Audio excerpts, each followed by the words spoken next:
বন্ধুরা, করোনার আগের ঘটনা। যখন আমাদের গ্রামে করোনা এলো,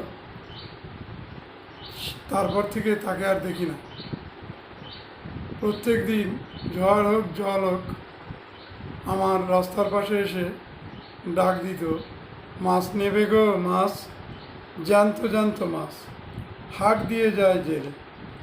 আমার পথে সাইকেলেতে সকালবেলা হলে তারই দেখা মেলে।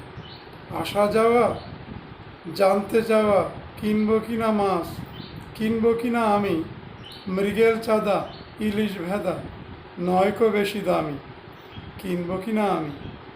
হাট পারে সে ঝড় জলেতে, মাছ নেবে গো ভাই, অবাক হয়ে রই যেছে, একটু কামাই নাই।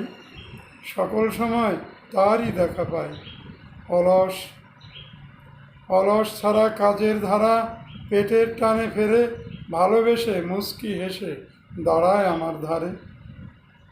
তার উপরে মায়া গেছে পড়ে, এমনিভাবে স্বস্বভাবে কাটিয়ে অনেক দিন, শেষ করে সব লেনা দেনা, ভবের হাটের বেচা কেনা।